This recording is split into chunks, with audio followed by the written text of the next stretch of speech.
Hi everybody. I'm on the show here. I've got Derek Halpern of Social Triggers, who is an online marketer that's been in the space for quite a few years. But he's I don't know when he launched Social Triggers. I'd say it's probably been about 6 months or maybe a little bit more, and he's really come onto the scene as of late. And the thing that I love about Derek, he thinks about online marketing a little different than most, and he really sort of dives deep into what makes people click. So, Derek, welcome. Hey, what's up, dude? Thanks for having me. I'm jazzed to have you. So, I tried to give you an introduction there, but I'm never very good with introductions. Tell me a little bit about who are you, what do you do? All right, so I'll start first with Social Triggers. A few years ago, I came to the realization that smart entrepreneurs who want to use the web to attract leads and make sales must understand human behavior. Because when you think about it, when you take away all the tools and you take away Twitter and all these new shiny objects that come into play every single day of the week, you've got people sitting at computers, you've got people looking at their iPhones, you've got people interacting with the web. So at the end, if you know what makes those people tick, if you know what influences those people to take action, it doesn't really matter what tools you use. It just matters that you know how to push the right buttons at the right time to get people to do what you want them to do.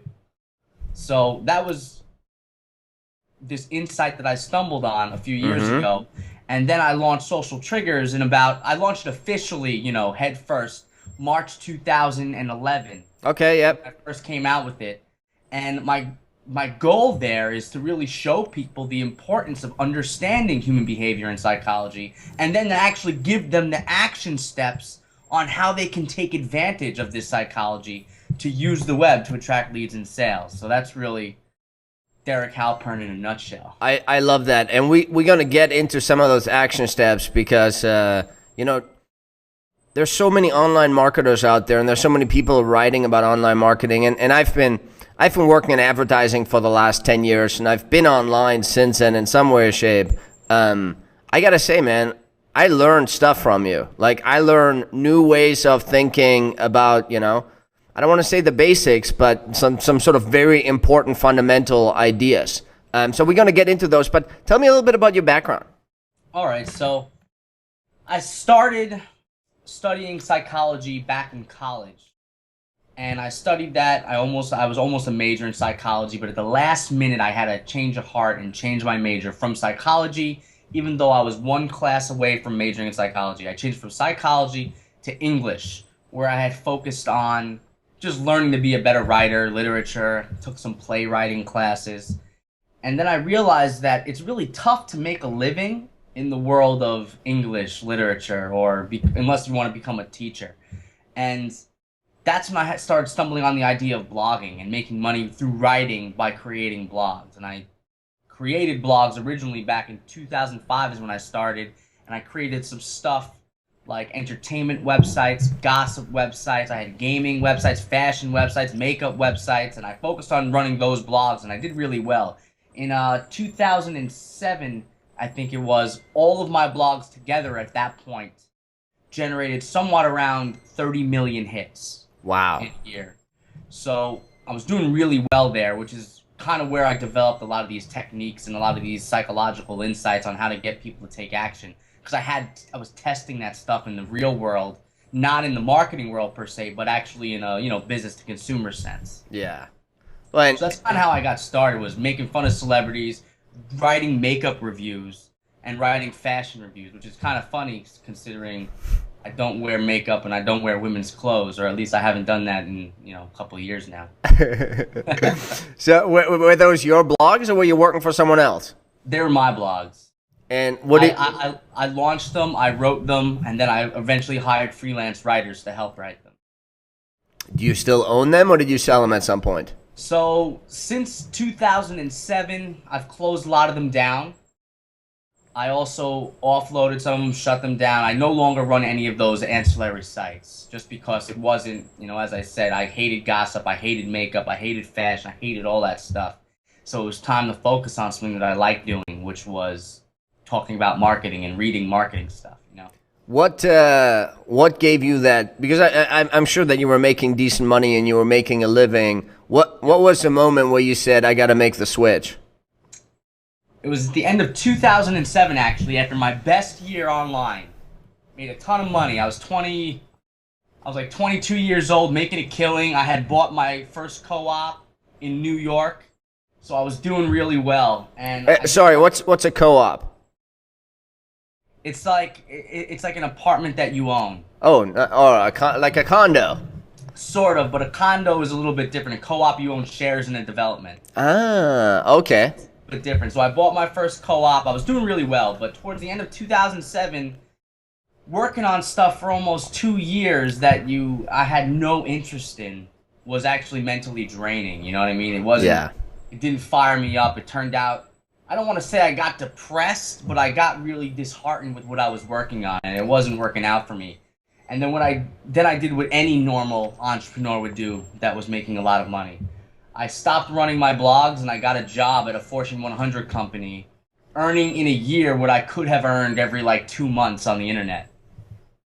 And after doing that for a little bit of time, I realized that working for someone else is definitely not the answer, at which point I jumped headfirst back into the internet. Love it. Love it. Well, you know what? Let's dive right into this. So, give me, why don't we start with this? You talk a lot about understanding human behavior, and you talk about a lot of different strategies.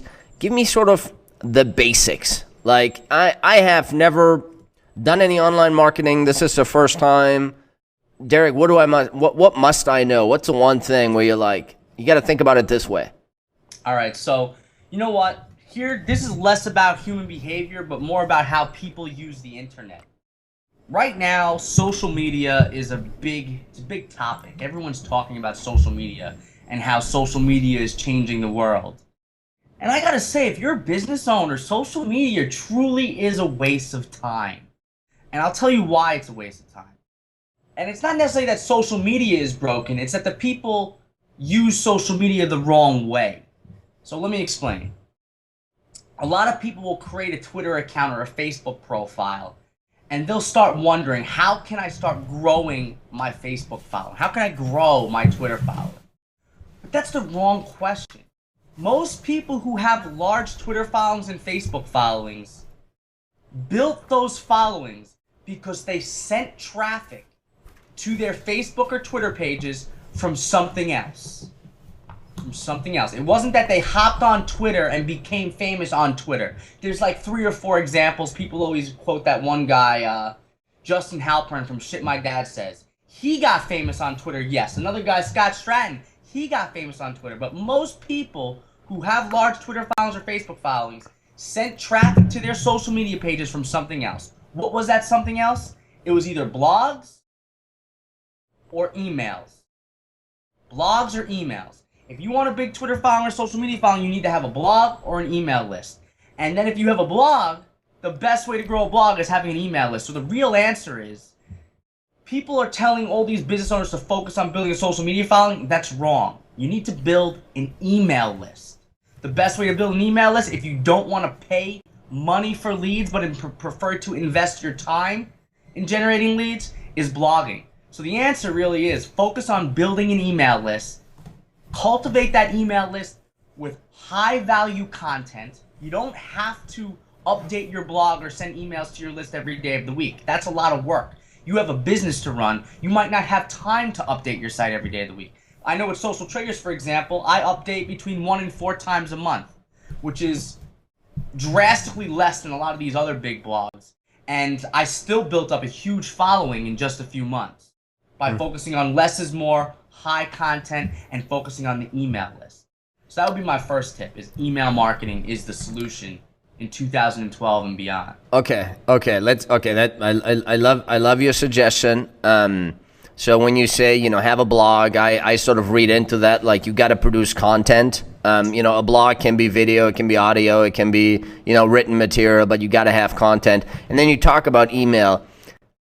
I'm going to just ask you one question to this, but I think it's the most important one. How do you get people to opt in? like I said, you got to have, much like social media, you've got to have a source of traffic, right? If you want to grow a blog, if you want to grow an email list, you got to have a source of traffic. If you don't want to buy that traffic, you got to create that traffic. The best way to create that traffic is creating high value content that people are willing to share with their friends. And after you create that content, it's your job then to go out and reach out to people who might like it and get them to read it just by sending emails, All right. cold emails. So I come to your blog, and I go to your blog, I read your blog.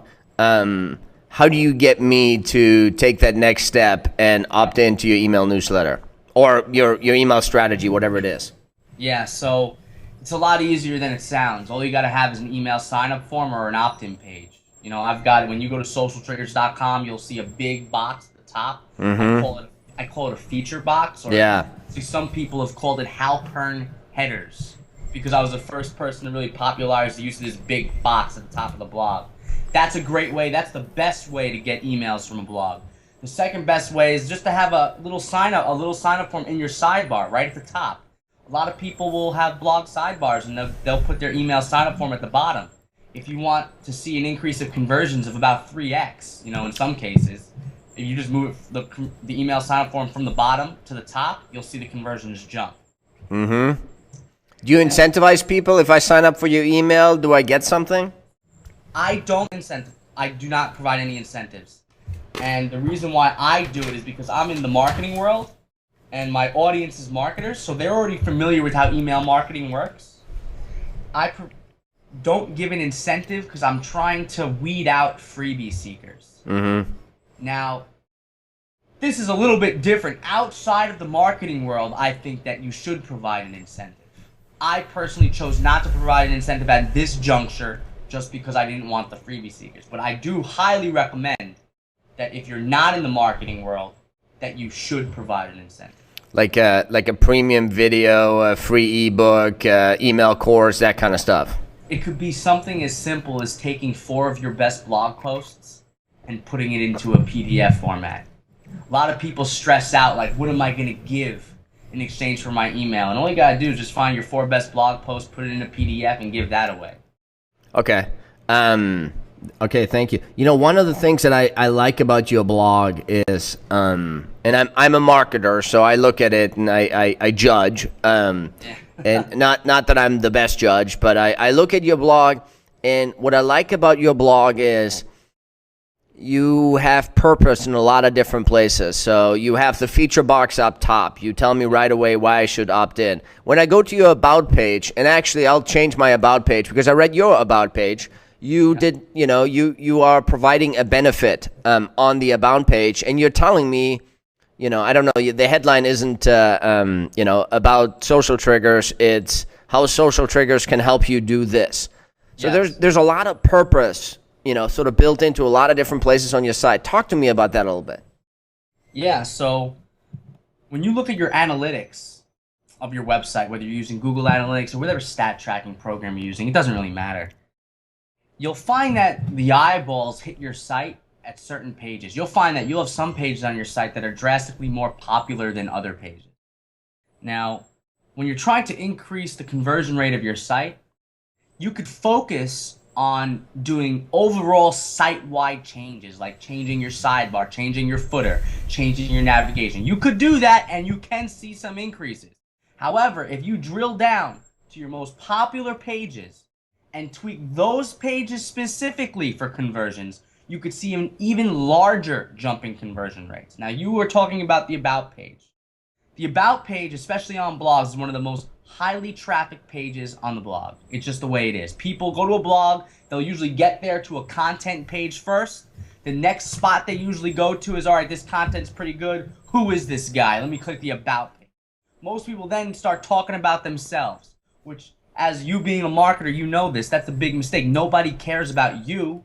They care how you can help them and why you're qualified to help them. So you just take the typical About page, flip it around, and realize it's not really about you. It's about your reader. And when you focus on reader-focused copy, you escalate the conversion rates of that page. And that really just comes down to, as I said, finding the most popular pages on your site and tweaking those pages specifically for conversions. The About page is just one example. And I think it's a great example. And like I said, on my About page, I actually don't talk about myself at all. I'm sort of at the bottom of the page as well, but I don't provide any benefit. And I love that. So I'm gonna, because of your About page, I'm gonna change my About page. Yeah. So like even with IdeaMensch, the benefit is clear. You interview experts so people can help improve their businesses. Like, that's the reason why you're doing this. There's no reason why you shouldn't make sure you hammer that down to people. You know? Yeah, no, absolutely. And it's interesting because the interesting thing about IdeaMensch, and in a way it's a challenging thing, but the audience is so diverse. And because it's entrepreneurs, but it's authors, and it's nonprofit leaders, and it's marketers, and so that makes it harder, because you're talking to multiple different audiences, and that just makes it a little more complex. But I love, like I said, I really admire people with sort of focus and purpose, and I see that in your work. Let me ask you one more question about email, and then we're gonna just cover sort of one more broad topic, because I want to keep this just like short and powerful.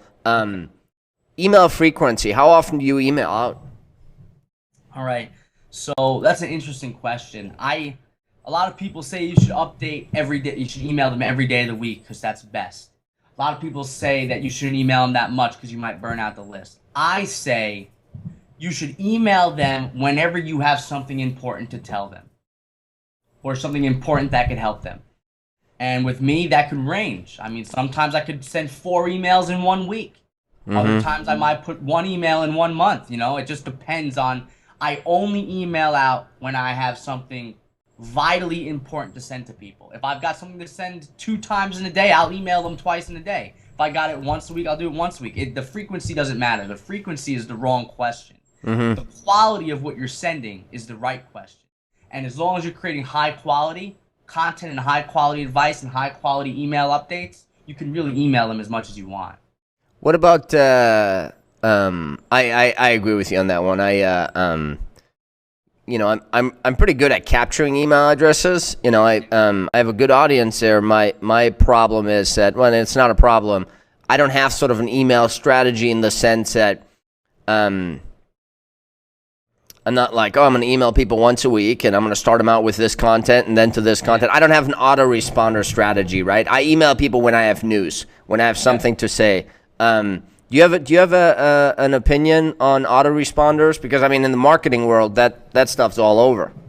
Yeah, so autoresponders have their uses. I don't currently have one right now, but I will have one.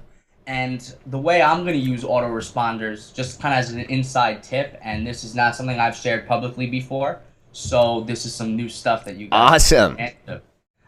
Instead of having my main email list, the main Social Triggers email list won't have an autoresponder sequence. If it does, it'll be small and it won't be anything major.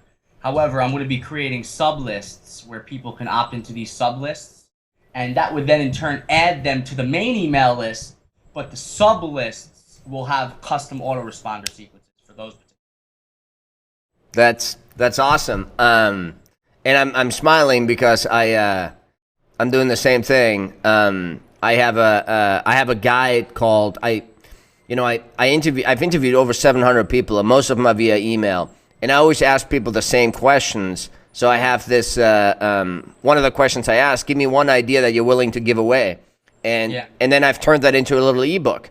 And I'm just giving like 44 ideas away there. But it got me thinking, like, okay, for that specific audience, people who want ideas, what kind of sort of content can I put together to serve that audience? And that's different. What do you use? Do you use MailChimp or Aweber? I use Aweber exclusively right now. I love Aweber. The management team there is great. Their program is great. A lot of people tried out MailChimp mainly because they had a free service. Yeah. And free's good. If you don't want to invest any money in the most important part of your business, you go MailChimp. It's a great free service. I hear that MailChimp is a great email marketing tool. I have personally no experience with it. I've always used Aweber, and I have not been dissatisfied yet. I've heard great things about Aweber.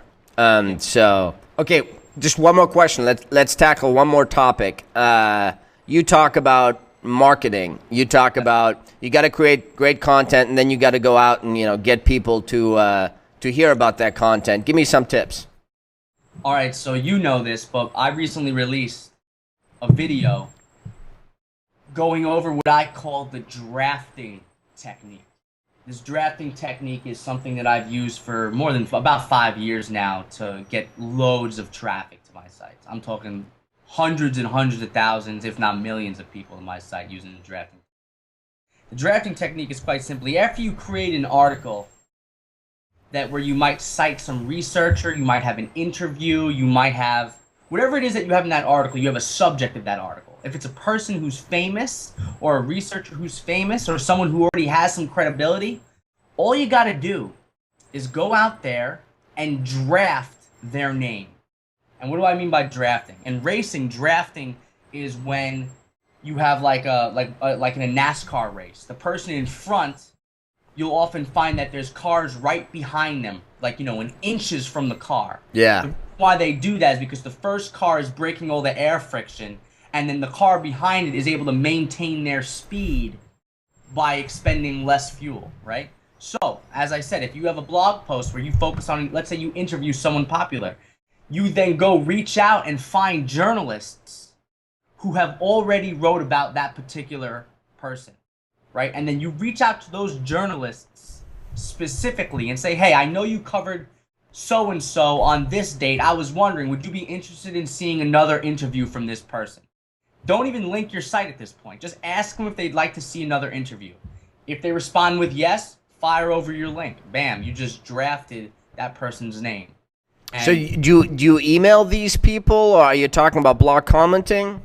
no, I'm talking about emailing them directly. Email.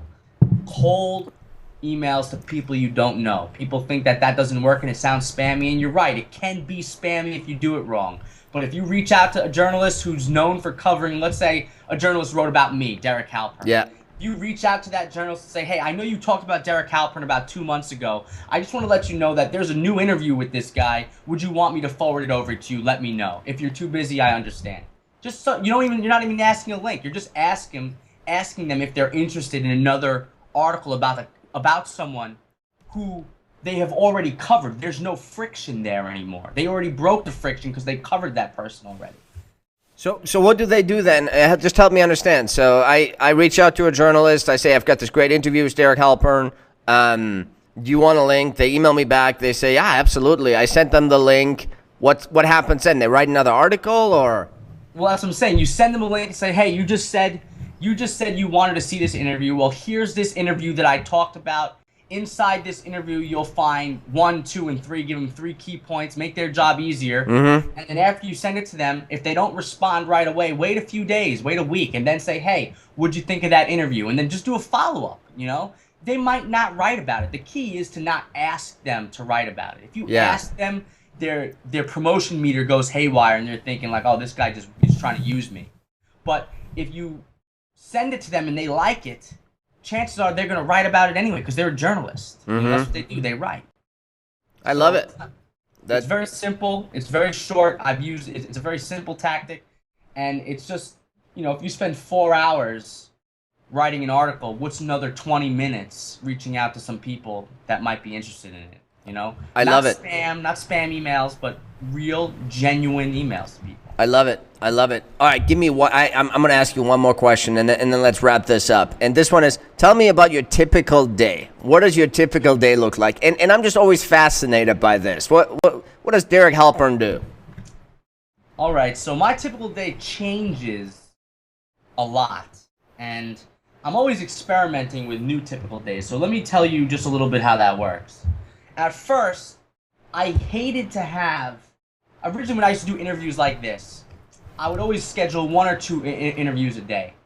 Mainly because doing more than 1 or 2 can be difficult. It's very draining. It's tiring. Yeah. But then I found that doing 2 interviews was just as tiring as doing 4 interviews or 5 interviews. I didn't get any more tired. So here's my typical week. I'll usually have one day that I dedicate specifically for interviews. Like today, I've got probably 6 interviews today. This day is for typical interviews. But other than the interview day, I'll wake up anytime I want to wake up. I don't use alarm clocks in my house. So I wake up when I wake up. I'll usually go to my computer to see if my sites are up or down. I always check that stuff in the morning, just check some stats. After that, I'll drive to the nearest Starbucks, grab a coffee, and sit down with my Kindle and read for about an hour. Because a lot of what I do requires me to stay up to date on just knowledge and information. So I have a big portion of my day dedicated to reading books and reading academic journals and reading the good stuff, so I can then know what I need to break down for people on the blog posts. You know what I mean? Yeah. So first I'll start with reading, but then after that, it just depends on what's going on that day. Sometimes I'll write articles, sometimes I'll do videos, sometimes I'll it just depends, you know? Like today I'll be doing a video, and you could see right here I'm going to be ready to do a video today. I got all my camera gear set up. That looks legit. Yeah, you know, that's the other thing. When I do things, I don't like to, as they say, half-ass it. I like to just try and make sure it's going to come out good if I release something.